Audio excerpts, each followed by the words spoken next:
আসসালামু আলাইকুম। সম্মানিত দর্শক ও ভাই বোনেরা, সকলকে আন্তরিক শুভেচ্ছা এবং অভিনন্দন জানিয়ে শুরু করছি আজকের প্রতিবেদন। আজকের প্রতিবেদনের মূল উদ্দেশ্যই হচ্ছে বাংলাদেশে যে সকল হাঁসের খামারিরা আছেন, ভাই ও বোনেরা, আপনারা যারা হাঁস পালন করছেন তাদের খামারের মধ্যে কম বেশি একটি সমস্যা প্রায়ই দেখা যায়। সেই সমস্যাটি আমরা এক কথায় যাকে বলতে পারি প্যারালাইসিস রোগ। অনেকে আবার প্যারালাইসিস সম্বন্ধে বুঝেন না। তারা বলেন যে আমাদের হাঁসের পা বাঁকা হয়ে গেছে, ঠিকমতো হাঁটতে পারে না, হাঁটার চেষ্টা করে কিন্তু একটু পরেই পড়ে যায়। আজকের এই প্রতিবেদনের মধ্যে আমি আপনাদেরকে জানানোর চেষ্টা করব যে হাঁসের পা বাঁকা হয়ে গেলে বা অবশ হয়ে গেলে অথবা যাকে আমরা প্যারালাইসিস বলে এরকম যদি কোনো সমস্যায় পড়ে থাকেন তাহলে আমরা এ থেকে পরিত্রাণ পাবো কীভাবে। আর সেই জন্য আজকে আমি এসেছি মায়ের দোয়া হাঁসের খামার অ্যান্ড হ্যাচারির মালিক জনাব মোহাম্মদ খায়রুল ভাইয়ের কাছে। উনি যে উত্তরগুলো দিবেন আপনারা ধৈর্য হারা হবেন না। ওনার কথার পরবর্তীতেই আমরা আপনাদেরকে নিয়ে যাব প্রাণী সম্পদ অফিসে, যেখান থেকে আমাদের ডাক্তার সাহেব, প্রাণী সম্পদ অফিস থেকে ভেটেরিনারি সার্জন সাহেব, উনি আমাদের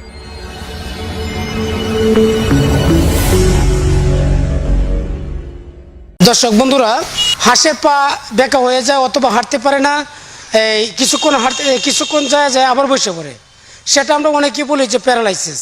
সেটা করণীয় কি? আমরা যারা হাঁসের খামার দিয়েছি এই ধরনের এই রোগ বাতা যারা হয়েছে এই সম্বন্ধে হয়তো আমরা বুঝি না ওটার করণীয় কি। এই রোগে আমরা যারা আসলে আমরা ভুগছি যে ট্যাঙ্ক যে কেন বাঁকা হয়ে যায়, আসলে যেহেতু আমরা এগুলো আমরা বুঝি না, ওটার সম্বন্ধে আমি যে কথাগুলো আপনার কাছে বলবো যে আমরা চলেন আমরা এখানে যাই, আমরা যে কেন আসলে এগুলো না বুঝিয়া আমরা ক্ষতিগ্রস্ত হচ্ছি ওইটার জন্য আমরা জানার জন্য আমার চেয়ে উনি একজন বিজ্ঞ লোক, ওনার কাছে আমরা চলেন যাই। আচ্ছা, দেখি ওনা কি তথ্য দেন। এখন আমরা এই মুহূর্তে আপনাদেরকে নিয়ে যাব নেত্রকোনা জেলার মদন উপজেলার ভেটেরিনারি সার্জনের কাছে বা প্রাণী সম্পদ অফিসে, অথবা যাকে আমরা পশু হাসপাতাল বলে থাকি, ভেটেরিনারি সার্জন অমিত শাহ স্যারের কাছে। উনি আমাদেরকে এই প্রশ্নের উত্তরে হাঁসের পা বাঁকা নিয়ে কি কি কথা বলেন সেই ব্যাপারটা আমরা শুনবো এবং জানবো এবং এগুলো মানার চেষ্টা করব। আসসালামু আলাইকুম, আমি doctor Amit Saha, veterinary surgeon, Madan, Netrokona. আজকে হাঁস বিষয়ে কথা বলতে বলা হয়েছে। হাঁসের ক্ষেত্রে আমরা আমাদের হাসপাতালে বা প্রায়শই দেখি যে বিভিন্ন বয়সের হাঁস খামারিরা নিয়ে আসেন।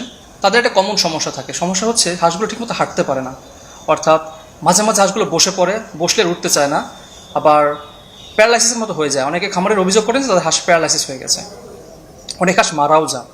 এখন প্যারালাইসিসের বিভিন্ন কারণ থাকতে পারে, তবে যদি আমি বলি মোটা দাগে তাহলে বলতে হবে যেটা সংক্রমণের কারণ বা সংক্রামক রোগের জন্য এটা হতে পারে। একই সাথে এটা আমাদের খাদ্যজনিত, হাঁসের খাদ্যজনিত সমস্যা থেকে হতে পারে। যদি খাদ্যজনিত কথায় আসি তাহলে আমাদের খাদ্যের যে 6টা উপাদান, সেই 6টা উপাদানের একটা গুরুত্বপূর্ণ উপাদান হচ্ছে ভাইটামিনস বা ভিটামিন। এটা লাগে খুব অল্প পরিমাণে, কিন্তু এটা ছাড়া জীবন চলবে না। সেই ভিটামিনের একটা প্রকরণ হচ্ছে ভিটামিন বি। সেই ভিটামিনের অভাবে হাঁসের এই সমস্যাটা হতে পারে। ভিটামিন বি এর মধ্যে আরও কিছু ক্লাসিফিকেশনস আছে। তো এর মধ্যে মূলত ভিটামিন B1 এটা হাঁসের ল্যাংড়া হয়ে যাওয়া বা প্যারালাইসিস এর জন্য মূল দায়ী। তো সেক্ষেত্রে অবশ্যই আমাদের নিয়ম করে হাঁসের খাবারের সাথে ভিটামিন বি সমৃদ্ধ ঔষধপত্র খাওয়াতে হবে।